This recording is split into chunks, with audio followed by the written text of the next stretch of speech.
Untuk apa takut untuk mengatakan masalah azan itu urusan Menteri Agama, kenapa rakyat marah? Nggak usah takut. Dan jangan mundur sedikit pun dengan kaum kadrun itu, kaum Islam Sontoloyo itu, Pak. Saya dukung sekali. Bahkan jangan sekedar mengatur suara azan, atur juga kurikulum yang ada di madrasah, sanawiyah, aliyah sampai perguruan tinggi.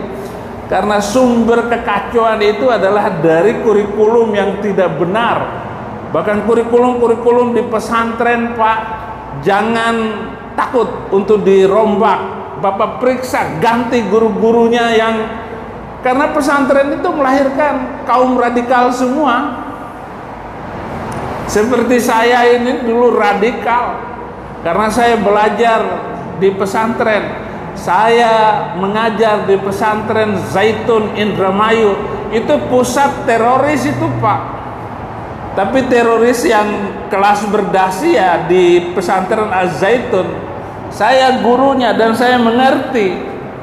Bahkan kalau perlu, Pak, 300 ayat yang menjadi pemicu hidup intoleran, pemicu hidup radikal dan membenci orang lain karena beda agama, itu di skip atau direvisi atau dihapuskan dari Al-Quran Indonesia.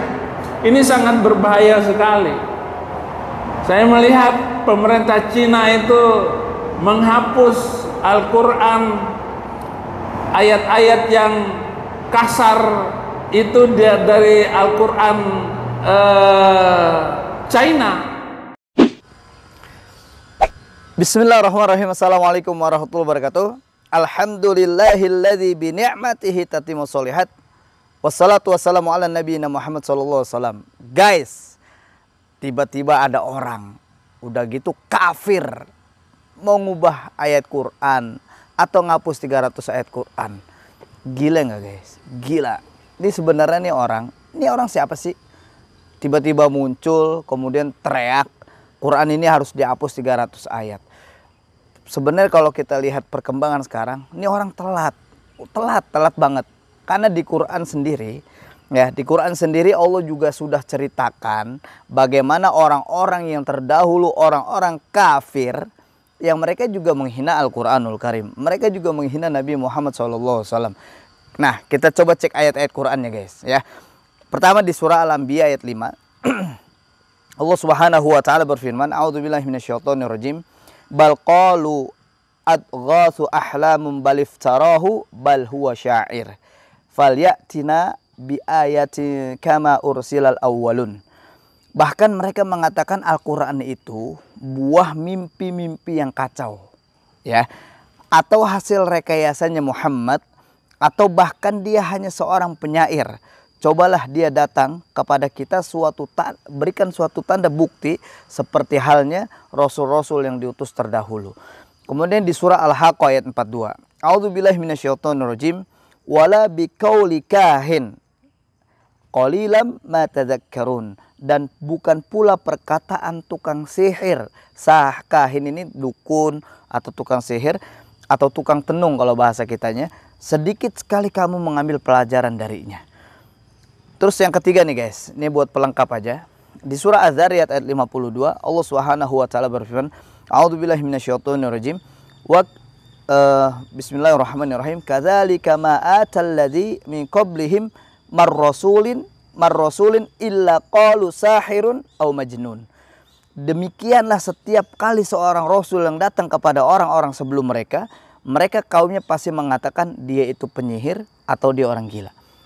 Jadi memang orang-orang kafir sudah dicatat oleh Allah Subhanahu wa taala di dalam Al-Qur'anul Karim bagaimana mereka menghina Al-Qur'an, menghina Nabi Muhammad SAW.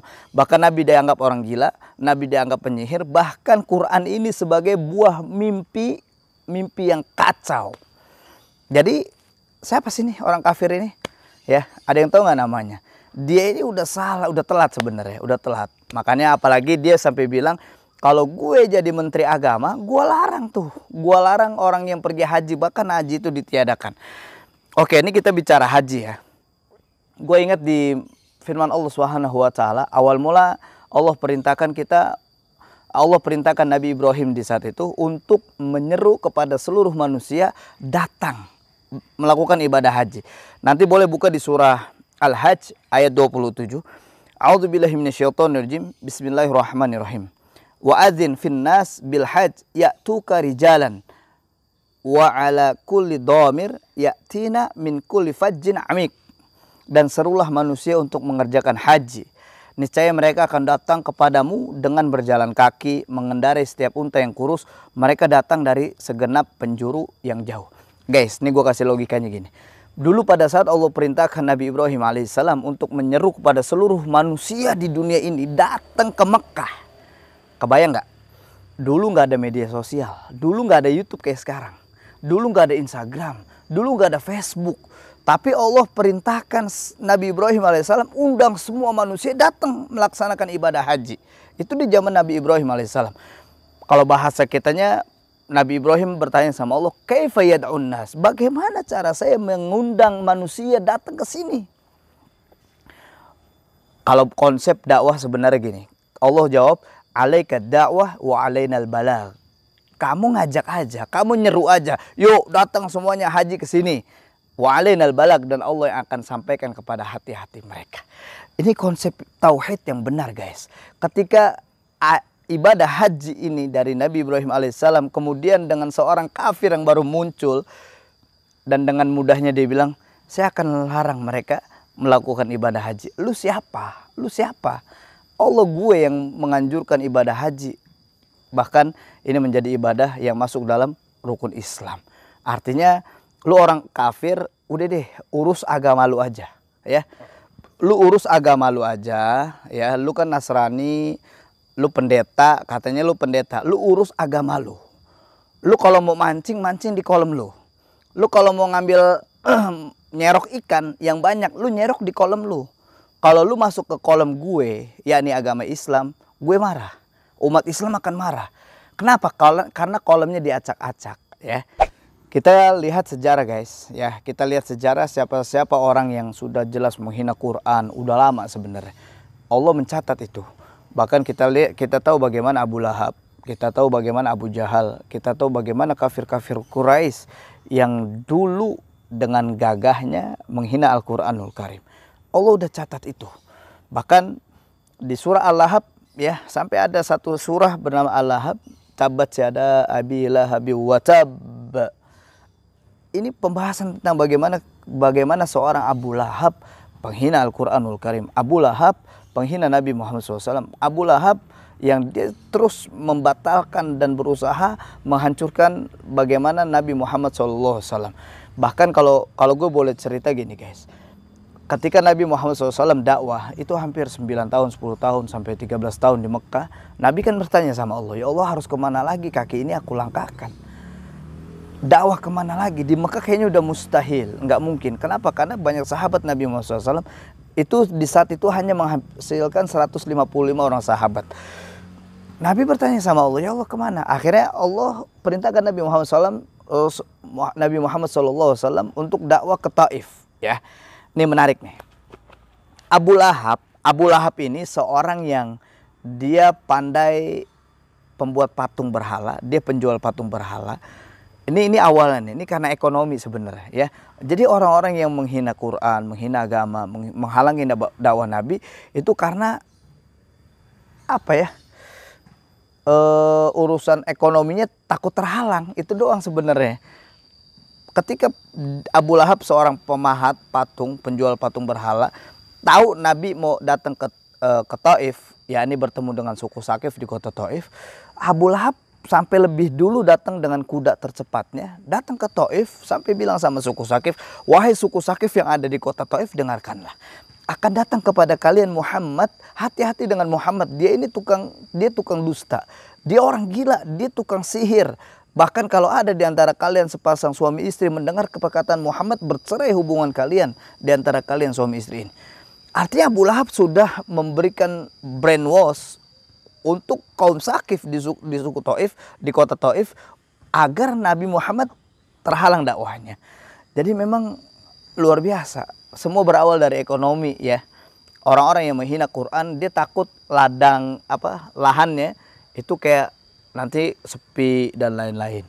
Makanya sejarah mencatat bahwasanya orang-orang kafir terdahulu, sang penghina agama, sang penghina Quran, sang penghina Nabi, ini Allah akan binasakan matinya. Ya, makanya ujuk-ujuk kafir datang ingin mengubah Quran, siapa lu? Quran ini gua Quran suci, Quran yang mulia. Ya, ini sejarah yang mencatat itu, guys. Yang selanjutnya, guys, nyok, kita sama-sama super kritis yuk, sama-sama super cerdas deh buat teman-teman semua. Kita lihat deh dari rentetan isu-isu yang ada di Indonesia saat ini, mulai dari boneka spirit doll, terus mulai dari spirit doll, terus apalagi tuh, toa ya, toa anjing, Habib Kribo, terus Habib Murtad, terus yang Syiah, pesantren Syiah, ini kan rentetan isu sampai kemarin dokter tewas dibunuh, terus logo halal Indonesia. Ini kan rentetan isu yang memang saat ini yang mereka mainkan adalah isu-isu keumatan untuk umat Islam. Karena ingat nggak konten gua sebelumnya, karena Indonesia ini kan notabene-nya mayoritas Muslim, sehingga yang dimainkan adalah isu-isu Islam. Ya, beda halnya ketika misalkan Indonesia 70% Hindu, Nasrani, mungkin yang akan dimainkan isu-isu itu. Makanya kita sama-sama sebut cerdas yuk, sama-sama kritis akan sebuah isu yang dimainkan saat ini, maka kita bisa tahu bagaimana kita harus bersikap. Oke guys, setuju nggak? Kalau lu setuju, tulis di komen bawah. Kalau lu juga nggak setuju, tulis juga di bawah.